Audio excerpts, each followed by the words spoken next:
ಕರ್ನಾಟಕದ ಎಲ್ಲಾ ಶಿಕ್ಷಕ ಆಕಾಂಕ್ಷಿಗಳಿಗೆ ನಮಸ್ಕಾರ. ಸ್ಪರ್ಧಾಕಾಶಿ ಅಕಾಡೆಮಿಗೆ ತಮ್ಮೆಲ್ಲರಿಗೂ ಸ್ವಾಗತ.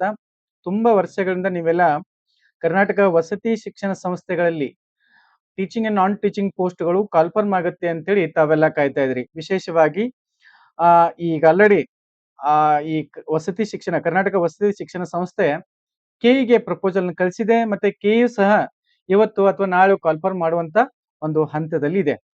ಸ್ನೇಹಿತರೆ, ಈ ಪೋಸ್ಟ್ಗಳಿಗೆ ಒಂದು ವಿದ್ಯಾರ್ಹತೆಯನ್ನ ಸರ್ಕಾರ ನಿಗದಿ ಮಾಡಿದೆ. ಯಾವ ವಿದ್ಯಾರ್ಹತೆ ಏನ್ ಸರ್ ಅಂತೇಳಿ ನೀವೆಲ್ಲ ಕೇಳ್ಬೋದು. ಈಗ ಡಿಗ್ರಿ ಆಗಿರ್ಬೇಕು, ಆಮೇಲೆ BEd ಅನ್ನ ಮುಗಿಸ್ಕೊಂಡಿರ್ಬೇಕು, TET ಪಾಸ್ ಆಗಿರ್ಬೇಕು, ಅದು ಟೀಚಿಂಗ್ ಪೋಸ್ಟ್ಗಳಿಗೆ. ಈ ನಾನ್ ಟೀಚಿಂಗ್ ಪೋಸ್ಟ್ಗಳಿಗೆ ವಾರ್ಡನ್ ಅಂತೇಳಿ ಒಂದು ಹುದ್ದೆ ಬರುತ್ತೆ, ನಿಮ್ಗೆಲ್ಲ ಗೊತ್ತು. ಈ ವಾರ್ಡನ್ ನಲ್ಲಿ ಈ ಹಿಂದೆ ಡಿಗ್ರಿ ಪ್ಲಸ್ ಅಂದ್ರೆ BEd ಡಿಗ್ರಿ ಪ್ಲಸ್ BEd ಆಗಿರ್ಬೇಕು ಅನ್ನುವಂಥದ್ದು ಒಂದು ಮಾನದಂಡ ಹಿಂದಿನಿಂದನೂ ಅದೇನ್ ಪಾತ್ರ ಇದೆ. ಬಟ್ ಇವಾಗ ಇದನ್ನ ಚೇಂಜ್ ಮಾಡಬೇಕು ಅಂದ್ರೆ ಓನ್ಲಿ ಡಿಗ್ರಿ ಪಾಸ್ ಆದವರಿಗೆ ಮಾತ್ರ ಇದು ಅವಕಾಶ ಸಿಗಬೇಕು ಅನ್ನುವಂಥದ್ದು, ಡಿಗ್ರಿ ಪಾಸ್ ಆದವ್ರನ್ನೂ ತೆಗೆದುಕೊಳ್ಬೇಕು ಅನ್ನುವಂಥದ್ದು ಈಗ ಯಾವ್ದೋ XYZ ಸಂಘಟನೆ ತಿಳಿನಲ್ಲ, ಈ ಸಂಘಟನೆ ಅದಕ್ಕೆ ಏನ್ ಪಾತ್ರ ಪ್ರಪೋಸಲ್ ಕಳಿಸ್ಲಿಕ್ಕೆ ಹೊರಟಿದೆ.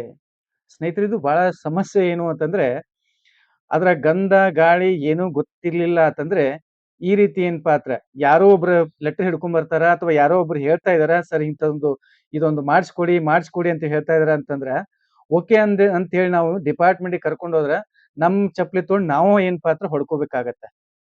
ಅದಕ್ಕೆ ವಿಚಾರ ಮಾಡಿ ಏನ ಮಾಡಿದ್ರು ವಿಚಾರ ಮಾಡಿ ಮಾಡುವಂಥದ್ದು. ಈಗ ನೋಡಿ, ಎಷ್ಟೋ ಲಕ್ಷಾಂತರ ಯುವಕರು, ಲಕ್ಷಾಂತರ ಟೀಚರ್ ಆಸ್ಪಿರೆಂಟ್ಗಳು ವಾರ್ಡನ್ಗಾಗಿ ಕಾಯ್ತಾ ಇದ್ರಿ. ಡಿಗ್ರಿ ಆಗಿದೆ ಮತ್ತೆ BEd ಆಗಿದೆ, ವಾರ್ಡನ್ ಪೋಸ್ಟ್ ಬರುತ್ತೆ, ನಾನು ಈ ಸಲ ಮಾಡ್ಕೋಬೇಕು ಅಂತೇಳಿ. ಬಟ್ ಅಂತದ್ರಲ್ಲಿ ಈ ಸಂಘಟನೆ ಅಂತೇಳಿ ಪಬ್ಲಿಸಿಟಿ ತೆಗೆದುಕೊಳ್ಳಿಕ್ಕೆ ಯಾವನೋ ಒಬ್ಬ ಹೇಳಿದ ಅನ್ನೋ ಕಾರಣಕ್ಕಾಗಿ ಅವ್ರನ್ನ ಕರ್ಕೊಂಡು ಹೋಗಿ ಓನ್ಲಿ ಡಿಗ್ರಿ ಮೇಲೆ ವಾರ್ಡನ್ ಪೋಸ್ಟ್ ಅನ್ನ ತುಂಬ್ರಿ ಅಂತ ಹೇಳಿದ್ರೆ, ಸೊ ಈ ಕಡೆ ಅವರೆಲ್ಲ ಏನ್ ಮಾಡ್ಬೇಕು? ಸುಮಾರು ವರ್ಷಗಳಿಂದ ಕಾಲ್ಫರ್ಮ್ ಆಗಿಲ್ಲ, ಈ ಕಡೆ ಅವ್ರೆಲ್ಲ ಏನ್ ಮಾಡ್ಬೇಕು? ನಾನು ಅದನ್ನ ಮಾಡಿಸ್ತೀನಿ ಇದನ್ನ ಮಾಡಿಸ್ತೀನಿ ಅಂತ ಅನ್ನೋದು, ಬರೀ ಎಲ್ಲಿ ಪಬ್ಲಿಸಿಟಿ ಸಿಗತ್ತೆ ಅಥವಾ ಯಾರಾದ್ರೂ ಕೆಲಸ ಮಾಡಿದ್ರೆ ನಾನಾ ಮಾಡ್ಸೀನಿ ಅಂತ ಅನ್ನುವಂಥದ್ದು. ಈ ಕಡೆ ಡಿಗ್ರಿ ಮುಗಿಸ್ಕೊಂಡು BEd 2 ವರ್ಷ BEd ಮಾಡ್ಕೊಂಡು ಲಕ್ಷಾಂತರ ರೂಪಾಯಿ ಖರ್ಚು ಮಾಡ್ಕೊಂಡು ಅದಕ್ಕೆ ಸರ್ಕಾರ ಅನ್ನುವಂಥದ್ದು ಒಂದು ವಿದ್ಯಾರ್ಹತೆಯನ್ನು ಮಾನದಂಡವಾಗಿ ಮಾಡಿದೆ. ಅದನ್ನ ನೀವು ಡಿಗ್ರಿ ಮೇಲೆ ತೆಗೆದುಕೊಳ್ಬೇಕು ಅಂತೇಳಿ ಏನಿದು ಅರ್ಥ ಏನಿದು? ಇನ್ನು ಉಳ್ಕದಂತವ್ರು ಏನ್ ಮಾಡ್ಬೇಕು ಸ್ನೇಹಿತರೆ? ಬರೇ ಪಬ್ಲಿಸಿಟಿ ಅನ್ನುವಂಥದ್ದು ಒಂದಿಟ್ಟು ಬಿಟ್ರೆ ಮತ್ತೇನು ಬೇರೆ ಏನು ಗೊತ್ತೇ ಇಲ್ವಾ? ಎಷ್ಟೋ ಆಸ್ಪಿರೆಂಟ್ ಇವಾಗ ಬೀದಿಯಾಗಿ ಸೈಕೋ ಆಗಿ ತಿರುಗಾಡ್ತಾ ಇದ್ದಾವೆ. ಇವಾಗ ಏನ್ ಪಾತ್ರ ಕಾಲ್ಫರ್ಮ್ ಆಗ್ತಿದೆ, ಅದಕ್ಕೆ ಮಾನದಂಡ ಇದೆ. ಅದಕ್ಕೊಂದು ಲೆಟರ್ ಕೊಟ್ಟಿಗೆ ಅದನ್ನ ನಾನು ಎಲ್ಲರಿಗೂ ಅವಕಾಶ ಕೊಡಿಸ್ತೀನಿ ಅಂತಂದ್ರೆ ದಯವಿಟ್ಟು ಸ್ನೇಹಿತರೆ, ಸುಮಾರು ಜನ ಇದ್ರ ಬಗ್ಗೆ ಸಾಕಷ್ಟು ಅಭ್ಯರ್ಥಿಗಳು ಈಗಾಗಲೇ ಹೇಳಿದಿರಿ ನನಗೆ. ಯಾವುದೇ ಕಾರಣಕ್ಕೂ ಇದನ್ನ ಆಗ್ಲಿಕ್ಕೆ ನಾನಂತೂ ಖಂಡಿತ ಬಿಡೋದಿಲ್ಲ. ಸೊ ಇಲ್ಲಿ ಏನಾಗುತ್ತೆ ಅಂತಂದ್ರೆ ಎಲ್ಲಿ ಪಬ್ಲಿಸಿಟಿ ಸಿಗತ್ತೆ ಅಲ್ಲಿ ಏನ್ ಪಾತ್ರ ಈ ಗಿರಾಕಿ ಹೋಗುತ್ತೆ, ನಿಮ್ಗೆ ಗೊತ್ತಿದೆ ಅದು. ಈ ತುಂಬಾ ಹಿಂದಿನ ವಿಚಾರಗಳಾಯ್ತು ಅದೇ ರೀತಿನೇ ಏನ್ ಪಾತ್ರ ಮಾಡ್ತಾ ಇದೆ, ಅದು ಪಬ್ಲಿಸಿಟಿ ಅಷ್ಟೇ, ಮತ್ತೇನಿಲ್ಲ. ಅದ್ರ ಕಡೆಯಿಂದ ಏನು ಕೆಲಸನೂ ಆಗೋದಿಲ್ಲ. ಅದನ್ನ ಮಾಡ್ಸತ್ತೇಳಿ ನೋಡೋಣ. ಅದನ್ನ ಮಾತ್ರ ನಾನು ಯಾವುದೇ ಕಾರಣಕ್ಕೂ ಚಾಲೆಂಜ್ ಆಗಿ ಹೇಳ್ತೀನಿ, ಅದನ್ನ ಯಾವುದೇ ಕಾರಣಕ್ಕೂ ಮಾಡಿಸ್ಲಿಕ್ಕೆ ಬಿಡೋದಿಲ್ಲ. ಯಾಕಂದ್ರೆ ಅದಕ್ಕೊಂದು ಕ್ರೈಟೇರಿಯಾ ಇದೆ.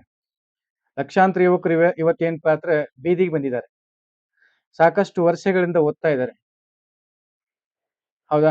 ಸೊ ಹಿಂದೆ ಏನ್ ನಿಯಮ ಸಿಎಂಆರ್ದಲ್ಲಿ ಏನಿದೆ ಅದನ್ನೇ ಏನ್ ಪಾತ್ರ ಫಾಲೋ ಅಪ್ ಆಗತ್ತೆ. ದಯವಿಟ್ಟು ಯಾರು ಏನ್ ಪಾತ್ರ ಗಾಬರಿ ಆಗ್ಬೇಡಿ.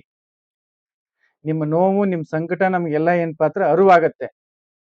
ಅದ್ರ ಗಂಧ ಗಾಳಿ ಗೊತ್ತಿಲ್ಲ ಅಂದ್ರೆ ಈ ಸಮಸ್ಯೆ ಆಗತ್ತೆ, ಹೌದಾ? ಸೊ ಇದಕ್ಕೆ ನಾವ್ ಯಾವುದೇ ಕಾರಣಕ್ಕೂ ಅವಕಾಶ ಕೊಡೋದಿಲ್ಲ. ಕೊಟ್ರು ಸಹಿತ ಏನಾದ್ರು ಇಲಾಖೆ ಏನಾದ್ರು ಅಪ್ಪಿತಪ್ಪಿ ಏನಾದ್ರು ಕೊಟ್ರು ಸಹಿತ ಅದಕ್ಕೆ ಏನ್ ಮಾಡ್ಬೇಕು ಅನ್ನುವಂಥದ್ದನ್ನ ಸೊ ನಾನು ನಿಮ್ಗೆ ಹೇಳ್ತೀನಿ, ಯಾರು ಗಾಬರಿ ಪಡಬೇಡಿ. ಬಟ್ ನಿಮ್ಗೆ ಅಲ್ಲಿ ಪೋಸ್ಟ್ಗಳು ಖಂಡಿತ ಡಿಗ್ರಿ ಮತ್ತೆ BEd ಮೇಲೆ ಅವಕಾಶಗಳು ಸಿಕ್ಕೇ ಸಿಗ್ತಾವ. ಓಕೆನಾ? ಸೊ ಹೆಚ್ಚಿನ ಮಾಹಿತಿಗಾಗಿ ಈಗ ಕಾಲ್ಫರ್ಮ್ ಆಗತ್ತೆ ಇದು. ಈಗ ವಸತಿ ಶಿಕ್ಷಣ ಸಂಸ್ಥೆಯಲ್ಲಿ ಇವತ್ತು ಅಥವಾ ನಾಳೆ ಕಾಲ್ಫರ್ಮ್ ಆಗುವಂತ ಎಲ್ಲಾ ಲಕ್ಷಣಗಳು ಸಾಧ್ಯತೆಗಳು ಇದೆ. ನೋಡೋಣ ಯಾವಾಗ ಕಾಲ್ಫರ್ಮ್ ಆಗತ್ತೆ ಅಂತೇಳಿ.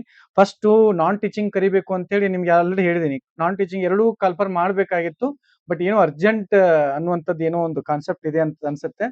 ನಾನ್ ಟೀಚಿಂಗ್ ಕಾಲ್ಪರ್ ಮಾಡಿಬಿಡ್ಬೇಕು ಅನ್ನುವಂತ ಅದೊಂದು ಏನಪ್ಪಾ ಅಂದ್ರೆ ಚರ್ಚೆಯಲ್ಲಿದೆ. ಬಟ್ ಇನ್ನೂ ಫೈನಲ್ ಆಗಿಲ್ಲ, ನಂಗೆ ಗೊತ್ತಿಲ್ಲ ಅದು. ಸ್ವಲ್ಪ ಏನಪ್ಪಾ ಅಂದ್ರೆ ಚರ್ಚೆಯಲ್ಲಿದೆ. ಚರ್ಚೆಯಲ್ಲಿರ್ತಕ್ಕಂಥ ವಿಷಯವನ್ನು ಮಾತ್ರ ನಿಮ್ಗೆ ಹೇಳ್ತಾ ಇದ್ದೀನಿ. ಪ್ರಾಬಬಿಲಿಟಿ ಏನಾಗುತ್ತೆ ಅನ್ನುವಂಥದ್ದು ಸೊ ಎಲ್ಲರೂ ವೇಟ್ ಮಾಡ್ಬೇಕಾಗತ್ತೆ. ಓಕೆನಾ? Thank you so much.